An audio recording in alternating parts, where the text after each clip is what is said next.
ابتغاء لمرضات الله ورحمته الفاتحة. أعوذ بالله من الشيطان الرجيم. بسم الله الرحمن الرحيم. الحمد لله رب العالمين الرحمن الرحيم مالك يوم الدين. إياك نعبد وإياك نستعين اهدنا الصراط المستقيم صراط الذين أنعمت عليهم غير المغضوب عليهم ولا الضالين. رب اغفر لي ولوالدي وللمؤمنين آمين. كلام قديم لا يمل سماعه تنزه عن قولي وفعلي ونية فيه أستفي من كل داء ونوره دليل لقلبي عند جهلي وحيرتي.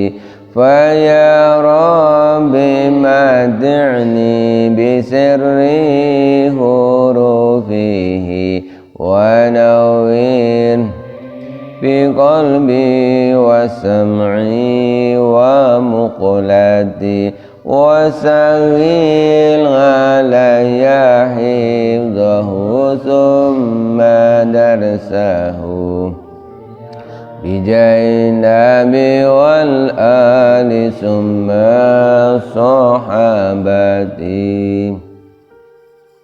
Al-Baqarah ayat 256. La ikraha fiddin.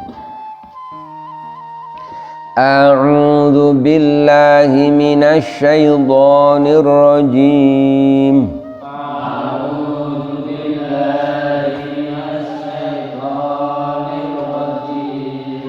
Bismillahirrahmanirrahim.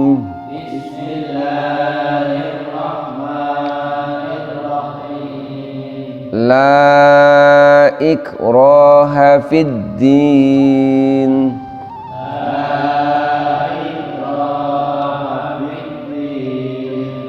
Qad tabayyana ar-rusydu minal ghayy.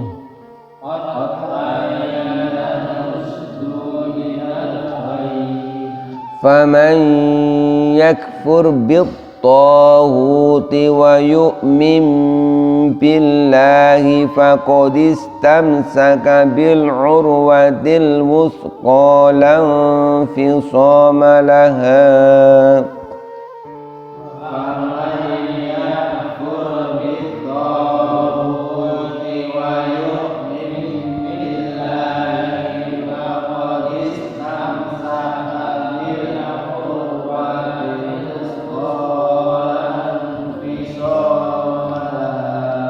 Wallahu sami'un alim. Wallahu sami'un alim. La ikraha, tidak ada pemaksaan sama sekali. Tidak boleh ada pemaksaan sama sekali. Fiddini, untuk memeluk agama Islam. Dalam hal beragama tidak ada pemaksaan. Qad tabayyana, sungguh-sungguh tabayyana, telah jelas. Ar-rusydu, petunjuk. Sungguh-sungguh telah jelas adanya petunjuk dari Allah Subhanahu wa taala. Telah jelas adanya kebenaran, minal ghayyi, dari kesesatan, dari sesuatu yang tidak benar. Faman, maka barang siapa yakfur, mengingkari, bit-taghuti, mengingkari tauhid. Apa itu tauhid? Ada yang menyebut tauhid itu adalah iblis atau setan. Ada juga yang memaknai tauhid berhala.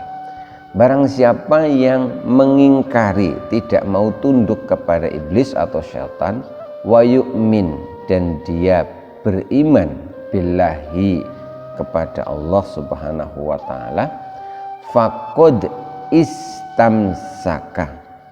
Kalau kita baca putus-putus itu faqad dan istamsaka. Jadi faqodi ini aslinya adalah faqad. Ketika huruf sukun ini akan dihidupkan untuk disambung dengan lafadz setelahnya, maka sukunnya itu kemudian diganti kasroh. Jadi dalam kaidah tajwid itu di antara cara untuk mengharokati huruf yang sebelumnya sukun itu adalah dengan memberi harokat kasroh. Jadi faqodi aslinya faqod. Faqod istamsaka. Kenapa dibaca istamsaka? Setiap hamzah wasol yang tertulis alif itu yang berada di awal kata atau lafadz itu diberi harokat kasroh jika huruf ketiganya kasroh atau fathah, yang penting bukan domah.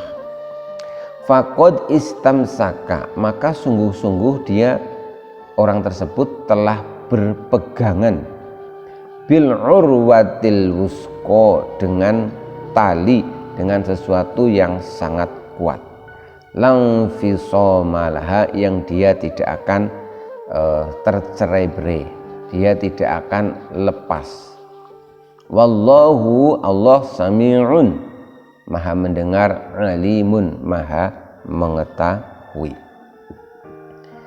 La ikraha fiddin, tidak ada pemaksaan dalam memeluk agama. Artinya dalam berdakwah kepada, terutama kepada orang non muslim, itu tidak boleh kita itu sampai memaksa mereka, memaksa dengan kekerasan dan sebagainya, itu tidak dibenarkan.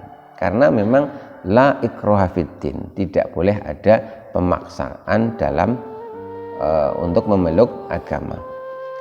Tapi ini konteksnya berbeda kalau misalkan orang tua terhadap anaknya, ya tentu karena orang tua ini kan punya kewajiban untuk menjaga anaknya harus sama agamanya, harus mengajak kepada kebaikan, ya orang tua boleh memaksa kepada seorang anak.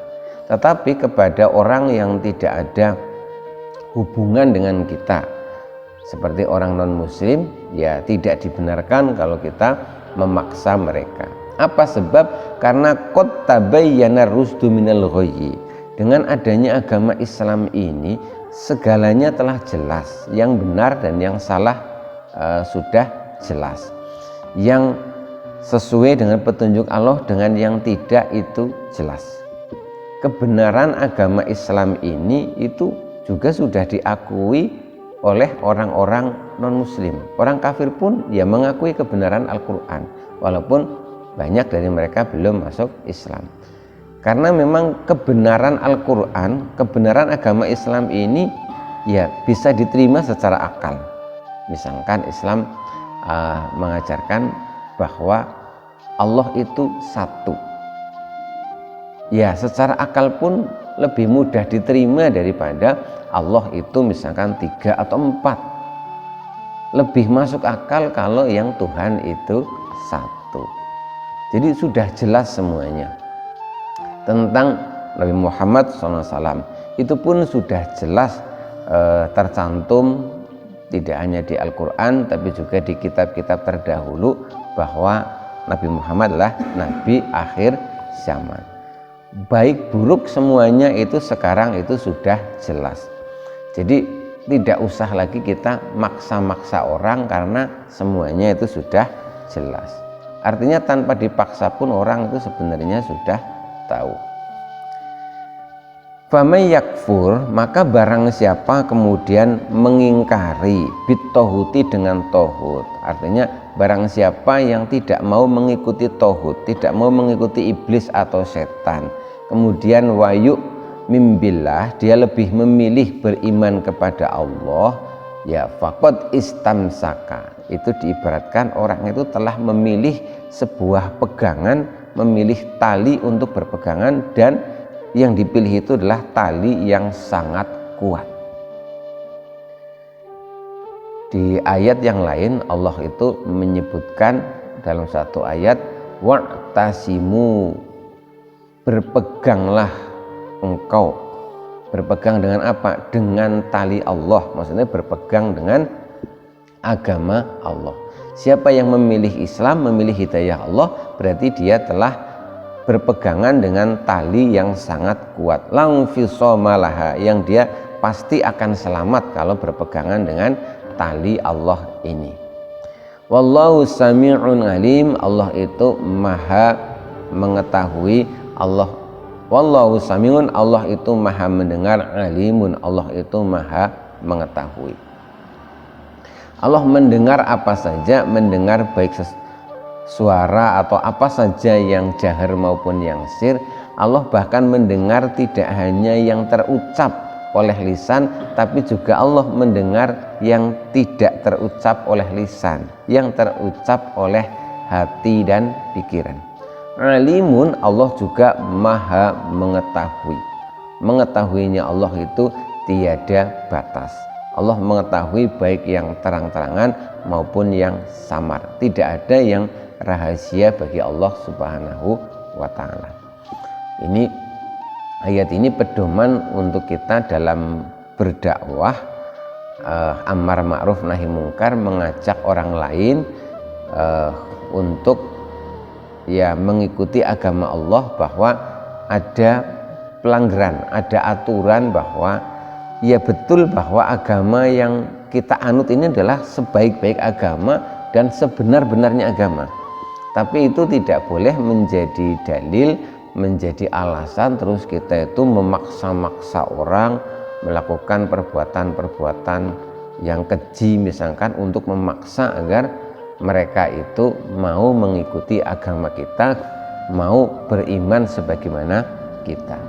Jadi maka di Quran juga itu kita diajari kalau berdakwah itu diantaranya ud'u ila sabili rabbika bil hikmah, ajaklah orang-orang itu ila sabili rabbika, agar mau masuk ke jalan Tuhanmu, tapi apa? Bil hikmah, dengan hikmah, dengan perilaku, dengan budi pekerti yang baik. Usahakan perilaku kita ini mencerminkan ajaran agama kita, sehingga kemudian umat lain nanti jadi bersimpati. Nah, dengan bersimpati itu harapannya mudah-mudahan mereka jadi tertarik dengan agama kita. Jadi bil hikmah dulu, bukan dengan memaksa, begitu itu. Boleh juga selain bil hikmah adalah bil mau'izatil hasanah, dengan pitutur, dengan nasihat yang baik. Ingat ya, dengan nasihat yang baik. Nasihat yang baik bagaimana? Ya nasihat yang diberikan benar-benar diniati hanya mencari ridho Allah Subhanahu wa ta'ala. Karena ada orang memberikan nasihat itu dengan emosi, yang disampaikannya benar tapi kadang-kadang caranya tidak benar. Misalkan kita kepingin anak kita sholat, dibangunkan itu sulit.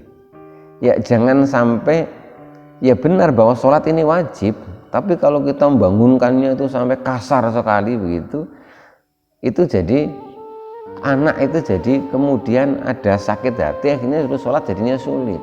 Jadi tetap harus diingat bil mau'izatil hasanati, kalaupun harus pakai nasihat tetap harus nasihatnya yang baik. Nabi Muhammad itu kan seperti itu. Tidak selalu orang-orang ini masuk Islam itu karena diceramahi sama Nabi, tidak selalu karena dinasihati sama Nabi, enggak. Jadi banyak yang masuk Islam itu dengan sendirinya karena meniru perilaku Nabi. Misalkan ada seorang nenek tua yang dikongkon sama Abu Jahal, Abu Lahab agar dia itu naik ke loteng rumah lantai 2. Kalau di Arab itu kan karena jarang hujan kan atapnya rata ya, nggak melengkung. Dia dikongkon sama Abu Jahal itu bawa kotoran naik ke atap rumahnya. Nah rumahnya itu persis di pinggir jalan yang mesti dilewati Nabi kalau ke Ka'bah. Lalu setiap Nabi lewat itu dilempari dengan kotoran unta atau apalah macam-macam itu. Sehingga Nabi itu mesti lewat situ kena lemparan kotoran itu ya balik lagi ganti baju. Suatu ketika itu Nabi lewat itu kok nggak ada yang lempari kotoran ya. Nabi itu tanya-tanya sama orang-orang, maaf itu mbah-mbah yang biasa ada di situ sih di mana itu. Tetangganya cerita, oh lagi sakit. Nggak berpikir panjang, Nabi pulang ke rumah, ambil makanan yang ada, terus menjenguk simbah nenek tua yang sakit itu. Kaget orang tua ini, kaget hingga akhirnya dia berkata, wahai Muhammad, engkaulah orang yang pertama kali menjengukku.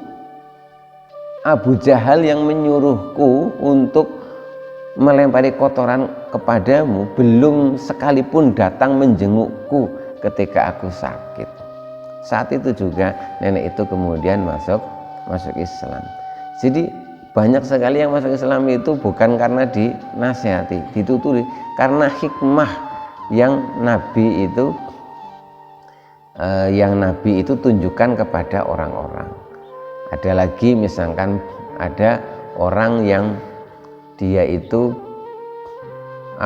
walaupun sudah masuk Islam tapi dia masih suka mencuri. Sama Nabi itu enggak dinasihati, kamu berhenti mencurinya, mencuri itu dosa, masuk neraka, enggak digituin. Sama Nabi itu mah dibilangin, ya kamu yang penting jangan bohong saja lah, kan kepenak toh. Nasihatnya Nabi malah tidak sesuai dengan perilakunya. Mestinya kalau orang mencuri nasihatnya jangan mencuri, tapi Nabi bilang kamu jangan bohong saja. Tapi ternyata nasihat yang sederhana ini dipikir terus menerus. Setiap kali dia mau nyuri lagi itu dia mikir, nanti kalau aku ketemu Nabi terus aku ditanya, masih nyolong nggak kamu itu? Kalau saya jawab jujur, malu lah, masa saya jujur saya masih mencuri. Kalau saya bilang tidak, berarti aku bohong. Akhirnya berhenti sendiri.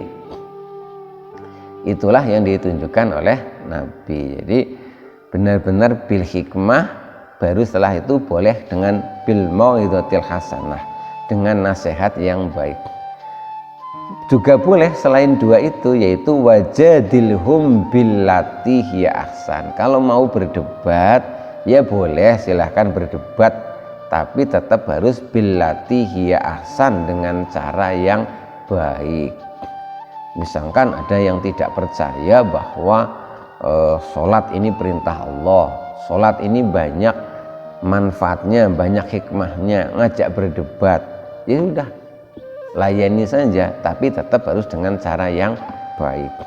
Ada orang ngajak debat karena tidak percaya bahwa Allah itu satu gitu. Ya kalau engkau punya ilmunya ya layani saja, tapi tetap harus billati hiya ahsan, dengan cara yang baik. Jadi seperti itu dalam dakwah, sekalipun kita punya kewajiban mengajak orang lain agar mengikuti agama Allah, tetapi tidak dengan serta-merta kita boleh memaksa mereka. Jadi memaksa itu tidak dibenarkan oleh Allah Subhanahu wa taala. Demikian isi dari surat Al-Baqarah ayat 256. Insyaallah kita lanjutkan besok pada ayat yang berikutnya 257. Mudah-mudahan ada manfaatnya. Billahi taufiq wal hidayah war ridho wal inayah. Wassalamualaikum warahmatullahi wabarakatuh.